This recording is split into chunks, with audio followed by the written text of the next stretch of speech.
Hello students, today we are doing chapter number 8, wind, storm and cyclone. As I have already told you about winds. What are winds? Winds क्या होते हैं, storm क्या होते हैं, cyclone क्या होते हैं. देखो, जब एयर धीरे धीरे ब्लो करती है, normal air is known as, उसको हम ब्रीज बोलते हैं. क्या बोलते हैं? Bridge.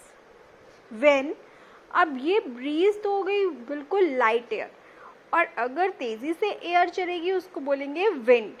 And if wind is very high speed, अगर विंड की स्पीड बहुत ज़्यादा है तो हम उसको स्टॉर्म बोलेंगे. साइक्लोन मीन्स तूफान. वो जो स्टॉर्म्स है वो क्या प्रोड्यूस करते हैं? Cyclone. Now you we will discuss in detail. In Orissa में एक क्या आया था, बहुत बड़ा साइक्लोन आया था जिसमें बहुत सारे हाउसेस, बहुत सारे लोग मर गए थे, है ना. तो ये हमने आपने डिस्कस किया हुआ है. Now see, moving air is called wind. Underline it. जो भी हवा चलती है उसको हम विंड बोलते हैं. Clear? Now see, first property of air is air exerts pressure. Air pressure लगाती है. जो भी एयर होता है वो हर ऑब्जेक्ट के ऊपर प्रेशर लगाता है. अब वो एयर एटमॉस्फेयर की एयर भी हो सकती है ना. और जिस चीज़ में हम हवा ब्लो कर रहे हैं उसके अंदर का भी प्रेशर हो सकता है. तो हवा जो होती है वो प्रेशर एक्सर्ट करती है. Let's see the activity 8.1. Whenever an activity, जब भी हम कोई एक्टिविटी करते बेटा, तो इसमें हमने क्या लिया? Take a tin can. एक टिन कैन लिया विद अ लिड. उसके ऊपर लिड लगी हुई थी और उसमें हमने वाटर ब्लो किया. तो जब भी हम उसमें हवा ब्लो करेंगे तो क्या होगा? वो फूल जाएगा टिन. सिमिलरली अगर कोई कैंडल जल रही है उसके ऊपर आप हवा ब्लो करते हो तो क्या होता है? थोड़ी देर बाद वो कैंडल ऑफ हो जाती है. तो सिमिलरली अलग अलग एक्सपेरिमेंट शो करते हैं कि हमने क्या करा है कि एयर में प्रेशर होता है. तो let's see an example. Here is a can with hot water. एक गरम, हमने एक कैन लिया, उसमें पानी को गरम कर रहे हैं. देखो, बर्नर, बंसन बर्नर रख के आपने गरम किया, उसके ऊपर आपने ठंडा पानी डाल दिया.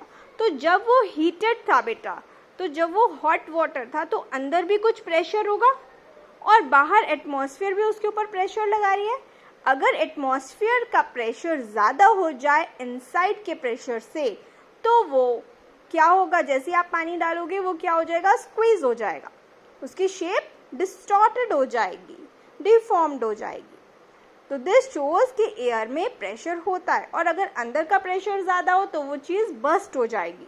तो टिन कैन के ऊपर बाहर से बहुत ज़्यादा प्रेशर लग रहा है, इस वजह से उसकी शेप चेंज हो गई. Next, kite. आपने देखा होगा काइट कैसे उड़ाते हो आप. अगर हवा चलती है बैक साइड से तो आपकी काइट बहुत अच्छे से उड़ पाती है.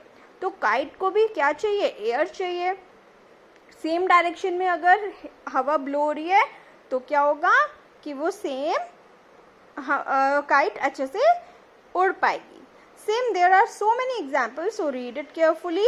And air exerts pressure. तो ये सभी एग्जाम्पल्स आपको क्या शो कर रहे हैं कि air exerts pressure. Air, now see, all these experiment shows कि air exerts pressure. This is the first property.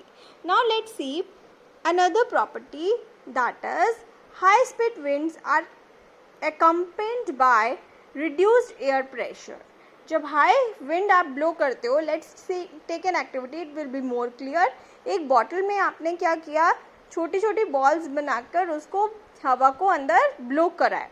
Blowing, जैसे आप हवा ब्लो करोगे तो बेटा ये बॉल वापस आएगी. तो इसका रीज़न क्या है? See this activity again. Crumple a small piece of paper into a ball of size smaller than the mouth of empty bottle. इस बॉटल की माउथ से छोटी छोटी बॉल्स बनानी है. Hold the empty bottle on this side and place the paper ball just inside its mouth. Now try to blow on the ball. आप हवा से उसको फूंक मार के बॉल को अंदर पहुंचाने की कोशिश करो. Try it again and again. अलग अलग साइज की बनाओ. What you will observe, here is the reason for it, कि जैसे आप बॉल्स रखते हो बॉटल में तो क्या होता है? When we blow in the mouth of the bottle, the air near the mouth has high speed. जो अंदर की एयर है वो बहुत ज़्यादा है, this decreases the pressure there, तो वहाँ का प्रेशर कम हो गया, ठीक है, एरिया ज़्यादा था तो प्रेशर डिक्रीज कर गया। The air pressure inside the bottle, अंदर का प्रेशर हाई हो गया और बाहर का प्रेशर कम हो गया, तो वो बॉल कहाँ जाएगी, बाहर। तो क्या हुआ, the air inside the bottle pushes the ball out, तो वो बॉल धक्का मार के क्या आ गई, बाहर आ गई। तो ये हमेशा याद रखना है, जहाँ का प्रेशर ज़्यादा होगा तो वो दूसरी ऑब्जेक्ट को पुल करेगी, है ना, पुश करेगी, धक्का मारेगी बाहर, ठीक है। तो बॉटल के अंदर का प्रेशर ज़्यादा था तो उसने बॉल को बाहर की तरफ पुश कर दिया, इसलिए बॉल अंदर जाने के बजाय बाहर जाएगी। Is it clear? Now next experiment is, यहाँ देखो बेटा, दो बैलून्स आपने एक वायर के ऊपर रखे हुए हैं, है ना, टांग दिए हमने, और इसके बीच की डिस्टेंस सपोज हमने 8 to 10 मीटर अपार्ट कर दी, यानी कि एक बैलून यहाँ पर आपने बांधा है और 10 सेंटीमीटर डिस्टेंस पे एक और बैलून आपने टाई अप कर दिया। अब आप यहाँ पे स्टिक भी ले सकते हो, कुछ भी ले सकते हो, साइकिल का स्पोक भी ले सकते हो, वायर ले सकते हो। नाउ अब इससे क्या होगा, नाउ सी द ऑब्जर्वेशन। अब जैसे आप इसको फूंक मारोगे, यहाँ से ब्लो करोगे एयर इनको दूर दूर, तो क्या होगा, बैलून्स क्या करेंगे।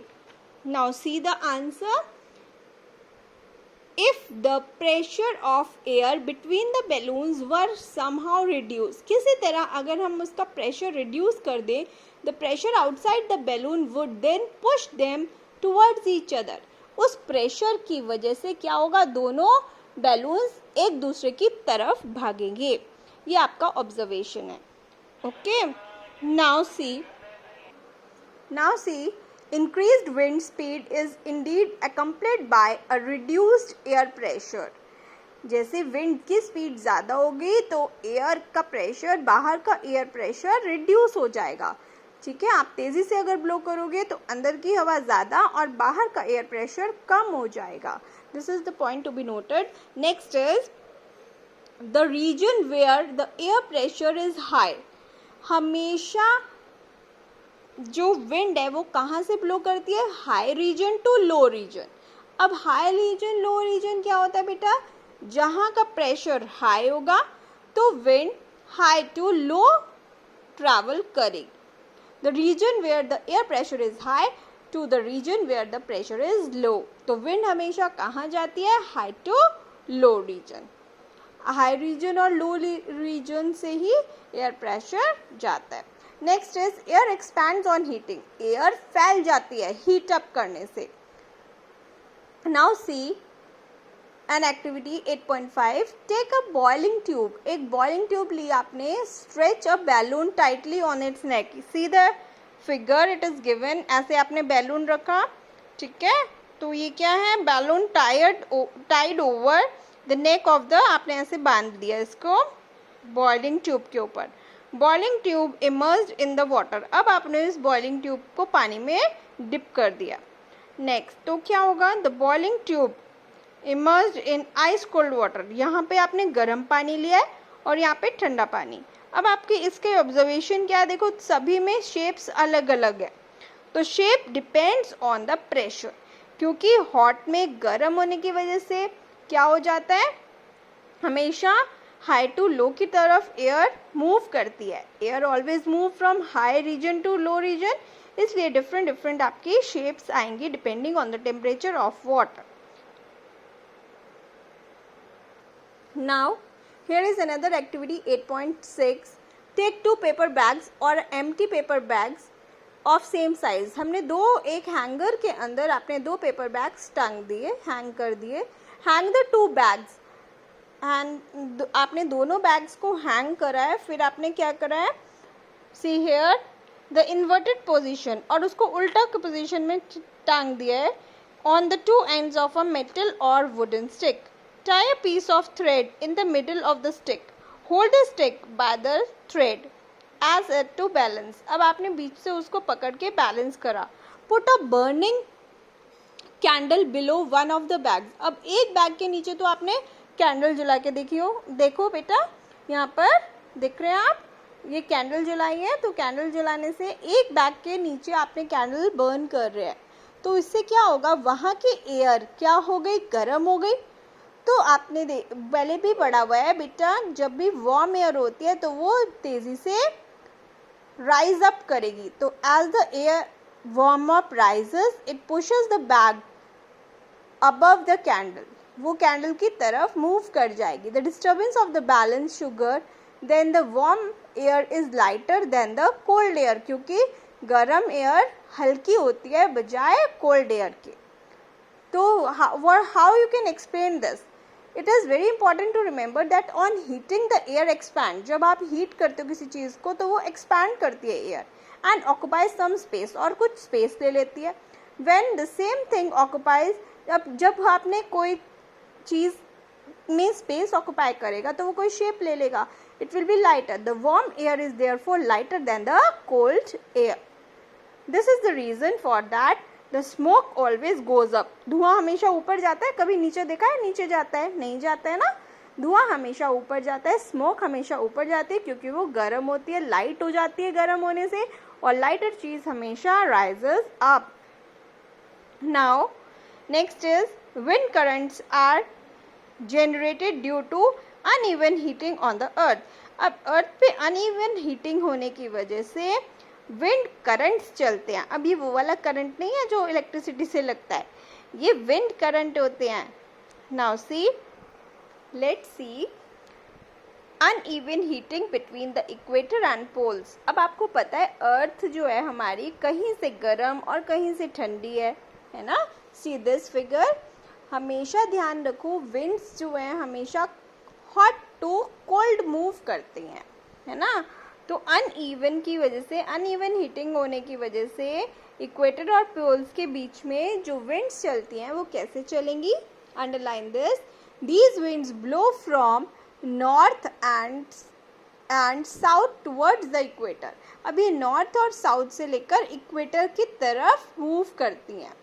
एट द पोल्स, अब आपको पता है क्योंकि पोल्स पे एयर क्या है, ठंडी है, तो बहुत ठंडी होने की वजह से, और लैटिट्यूड्स में क्या है, गर्म है, तो वार्म एयर आपको पता है जब गर्म हो जाती है एयर तो वो up rises up and cold air takes its place, ये तो आपको पता है। तो इसी तरह क्या होता है, जो विंड्स होती हैं हमेशा नॉर्थ टू साउथ मूव करती हैं या south to north depending on the movement of earth. तो यहाँ एक लाइन लिखी है, see here, the winds would have flown in north-south direction from north to south or south to north. A change in direction is however caused by rotation of earth. तो हमेशा किस पे depend करता है, अर्थ की rotation पे। अगर अर्थ घूम जाएगी तो नॉर्थ टू साउथ या साउथ टू नॉर्थ हो जाएगा।